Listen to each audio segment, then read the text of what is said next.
രാമായ രാമചന്ദ്രായ രാമഭദ്രായ വേധസേ രഘുനാഥായ നാഥായ സീതായ പതയേ നമഃ. എത്ര എത്ര രഘുനാഥകീർത്തനം തത്ര തത്ര കൃതമസ്തകഞ്ജലിം ബാഷ്പവാരി പരിപൂർണലോചനം മാരുതിം നമ്മതരാക്ഷസന്തകം. എല്ലാവർക്കും നമസ്കാരം. ശ്രീ വാത്മീകി രാമായണം കിഷ്കിന്ധാകാണ്ഡത്തിലെ 41 സർഗമാണ് ഇന്ന് പറയാൻ ഉദ്ദേശിക്കുന്നത്. ആ വലിയ വാനരസേനയെ കൂട്ടി നിർത്തിയിട്ട് ഓരോ ഭാഗത്തേക്കും തെക്കോട്ടും വടക്കോട്ടും കിഴക്കോട്ടും പടിഞ്ഞാട്ടുമായിട്ട് 4 ഭാഗത്തേക്കുമായിട്ട് വാനരന്മാരെ സീതാന്വേഷണത്തിനായിട്ട് സുഗ്രീവൻ പറഞ്ഞയക്കുന്നതാണ്. അപ്പോൾ അവർക്കൊക്കെ എങ്ങനെ പോകണം എന്നുള്ള വഴികൾ, ആ വഴികളിൽ നിങ്ങൾക്ക് എന്തൊക്കെ കാണാൻ പറ്റും എന്നുള്ളതൊക്കെ വളരെ വിശദമായിട്ട് സുഗ്രീവൻ പറഞ്ഞു കൊടുക്കുന്നുണ്ട്. ഒരുപക്ഷെ വാത്മീകിയുടെ ഭൂമിശാസ്ത്രപരമായ അറിവ് ഏറ്റവും കൂടുതൽ കണ്ടെത്തുന്നത് ഈ ഒരു 4 സർഗങ്ങളിലായിട്ടാണ്. ഓരോ ഭാഗത്തും താൻ നിൽക്കുന്ന ഈ കിഷ്കിന്ധയിൽ നിന്ന് ഓരോ ഭാഗത്തേക്കും എങ്ങനെ പോയാൽ എന്തൊക്കെയാണ് കാണാൻ കഴിയുക എന്നുള്ളത് വളരെ വ്യക്തമായിട്ട് മാർഗദർശനം ചെയ്തു കൊടുക്കുന്നുണ്ട് സുഗ്രീവൻ എന്നുള്ളതാണ് ഇതിൽ പ്രധാനം. നീലൻ തുടങ്ങിയ ആളുകളെയാണ് അദ്ദേഹം തെക്കേ ദിക്കിലേക്ക് അയക്കുന്നത്. നീലൻ, ഹനുമാൻ, ബ്രഹ്മാവിൻ്റെ പുത്രനായ ജാംബവാൻ, അഗ്നിയുടെ സുഹോത്രൻ, ശരാരി, ശരഗുൽമൻ, ഗജൻ, ഗവാക്ഷൻ, ഗവയൻ, സുഷേണൻ, വൃഷഭൻ തുടങ്ങിയവരാണ്. മൈന്ദൻ, ദ്വിവിധൻ, ഗന്ധമാധനൻ, ഉൽക്കാമുഖൻ തുടങ്ങിയവരെയൊക്കെയാണ് അദ്ദേഹം ഈ തെക്ക് ദിക്കിലേക്ക് പറഞ്ഞയക്കുന്നത് എന്ന് പറയുന്നു.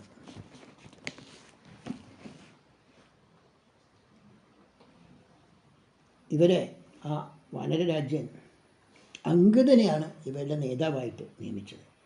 എന്നിട്ട് അവരോട് പറയാണ്, പലതരം മരങ്ങളും വള്ളികളും നിറഞ്ഞതും 1000 മുടികളുള്ളതുമായ വിന്ധ്യപർവ്വതം അവിടെയുണ്ട്. പലജാതി പാമ്പുകൾ വാർക്കുന്നതും മനോഹരവുമായ നർമ്മദാ നദിയുണ്ട്. പിന്നെ വളരെ മനോഹരയായ ഗോദാവരിയുണ്ട്.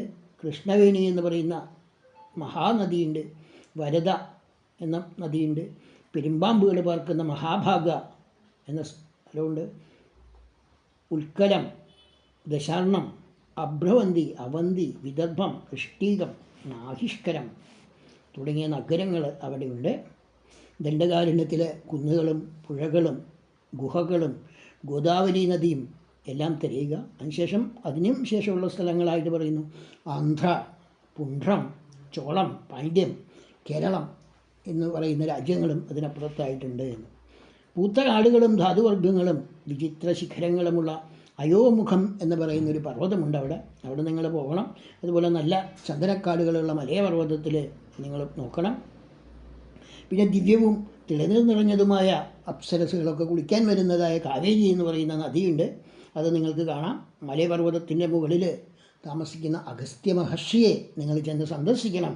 അദ്ദേഹത്തിന് ചെന്ന് അനുഗ്രഹം വാങ്ങണം. അത് കഴിഞ്ഞ് തമ്രപർണി എന്ന് പറയുന്ന ആ പുഴ കടക്കണം. അവിടെ വിചിത്രമായ ചന്ദനവനങ്ങളാൽ മൂടപ്പെട്ട ദ്വീപുകളും ഒക്കെ ഈ തമ്രപർണി നദിയിൽ കാണാമെന്നാണ് പറയുന്നത്.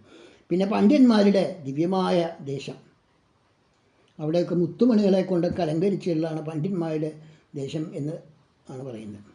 അത് കഴിഞ്ഞ് കടൽക്കരയിലെത്തി അവിടെ നിന്ന് ആലോചിച്ച് കാര്യങ്ങൾ തീരുമാനിക്കണം.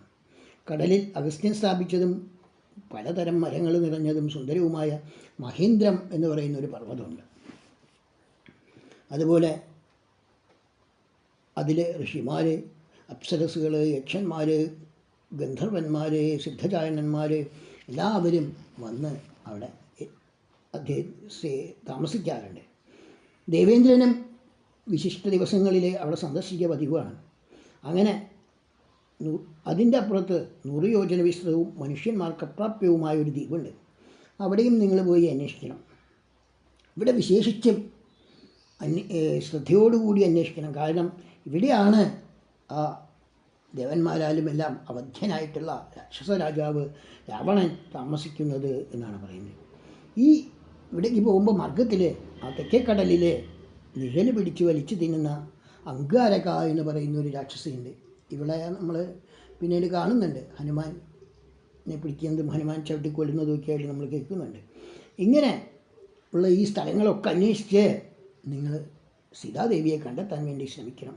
അതിൻ്റെയും അപ്പുറത്ത് 100 യോജന വിസ്തീർണമായിട്ട് സിദ്ധചാരണന്മാർ എല്ലാവരും വന്ന് സേവിക്കുന്ന പുഷ്പിതകം എന്ന പേരായ ഒരു പർവ്വതമുണ്ട്. ചന്ദ്രസൂര്യന്മാർക്ക് സദൃശമായിട്ട് ആ കടൽ ജലം കൊണ്ട് നിറഞ്ഞു കിടക്കുന്ന, അല്ലെങ്കിൽ അതിലൊക്കെ അങ്ങനെ മുങ്ങിക്കുളിക്കുന്ന കൊടുമുടികളോടുകൂടിയ ഉള്ള അതിൽ സൂര്യൻ പോലും അതിലേക്ക് വന്നു ചേരുകയാണ് ചെയ്യുന്നത് എന്ന് പറയുന്നു. അതുപോലെ തന്നെ ഒരു വെളുത്ത കുന്നിനെ ചന്ദ്രനും സേവിക്കുന്നു. അങ്ങനെ സൂര്യചന്ദ്രന്മാർ ഈ കുന്നുകളിലാണ് എന്ന് പറയുന്നു. അവിടെ കൃതജ്ഞന്മാരോ നൃശംസന്മാരോ നാസ്തികന്മാരോ ആയുള്ള ആളുകൾക്കൊന്നും ഇതിനെ കാണാൻ കഴിയില്ല എന്ന് പറയുന്നു. അതുകൊണ്ട് അല്ലേ വാനരന്മാരെ ആ കുന്നിനെ തല കുമ്പിട്ട് വണങ്ങി അന്വേഷിക്കുവിൻ. അത് കടന്നാൽ നടക്കാൻ വഴിയില്ലാത്ത 14 യോജന വിസ്താരമുള്ള സൂര്യവാൻ എന്ന ഒരു വലിയ പർവ്വതമാണുള്ളത്. അത് കഴിഞ്ഞാൽ വൈദ്യുതം എന്ന് പറയുന്ന ഒരു പർവ്വതം. ഇത് എല്ലാ കാലത്തും മനോഹരവും ഇഷ്ടമുള്ള കായ്കനികൾ നിറഞ്ഞ വൃക്ഷങ്ങളാൽ സമൃദ്ധവുമാണ്. അവിടെയുള്ള ഫലമൂലങ്ങളും തേനും ഒക്കെ കഴിച്ച് നിങ്ങൾ യാത്ര തുടരുക. അവിടെ കണ്ണിനും കരളിനും കുളിർമയാകുന്ന കുഞ്ചരം എന്ന് പറയുന്ന ഒരു പർവ്വതം കാണാം. അതിൻ്റെ മുകളിലാണ് വിശ്വകർമാവ് അഗസ്ത്യ ഭവനം നിർമ്മിച്ചിട്ടുള്ളത്. അത് 1 യോജന വിസ്തൃതവും 10 യോജന ഉയരമുള്ളതും നാനാരത്ന വിഭൂഷിതവും ദിവ്യവും കനകനിർമ്മിതവുമാണ്. അവിടെ സർപ്പങ്ങളുടെ പാർപ്പിടമായ ഭോഗവതി എന്ന് പറയുന്നൊരു കൊട്ടാരം പോലെയുള്ള ഒരു സ്ഥലമുണ്ട്. വീതിയേറിയ വഴികൾ ആണ് അവിടെ ഉള്ളത്.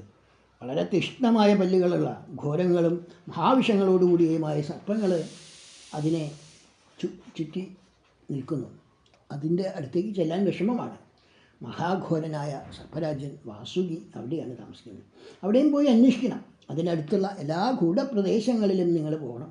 അതും കഴിഞ്ഞു കഴിഞ്ഞാൽ സർവരത്നമയമായ ഒരു കാളയുടാകൃതിയോടുകൂടിയ ഋഷഭപർവ്വതത്തിനെ നിങ്ങൾക്ക് കാണാം. അവിടെ അഗ്നി പോലെ തിളങ്ങുന്ന ഒരു ഗോശീർഷകം, പത്മകം, ഹരിശ്യാമം, ചന്ദനം എന്നിവയൊക്കെ വളരുന്ന വൃക്ഷങ്ങൾ കാണാം. ആ ചന്ദനം കണ്ടിട്ട് അതൊരിക്കലും നിങ്ങൾ തൊട്ടുപോകരുത്. കാരണം രോഹിതന്മാരെന്ന് പറയുന്ന ഗന്ധർവന്മാർ ആ ഘോരവനത്തിനെ കാത്തുപോരുന്നവരാണ്. അവിടെ ശൈലൂഷൻ, ബ്രാഹ്മണി, ശിക്ഷകൻ, ശുഗൻ, ബഭ്ര ഇങ്ങനെ സൂര്യസമപ്രഭന്മാരായ 5 ഗന്ധർവ രാജാക്കന്മാരുണ്ട്.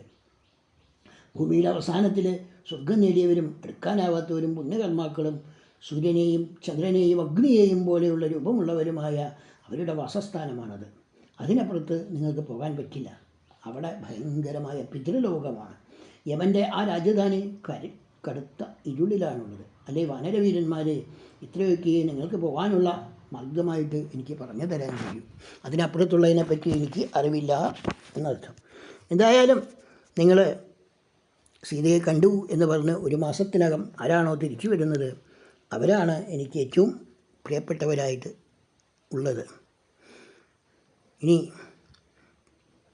അവരെന്തെങ്കിലുമൊക്കെ തെറ്റുകൾ ചെയ്തിട്ടുള്ളവരാണെങ്കിൽ പോലും ഞാൻ അവരോട് ക്ഷമിക്കുകയൊക്കെ ചെയ്യും. പക്ഷേ ആ രാജപുത്രിയെ കണ്ടെത്താൻ ഇത് തിരിച്ചു വരരുത് എന്നുകൂടി ആജ്ഞാപിക്കുന്നു സുഗ്രീവൻ. അങ്ങനെ തെക്കൻ ദിക്കിലേക്കുള്ളവരെ പറഞ്ഞയക്കുന്നതാണ് ഇവിടെ ആദ്യമായിട്ട് ഈ 41-ാം സർഗ്ഗത്തിൽ പ്രതിപാദിച്ചത്. എല്ലാവർക്കും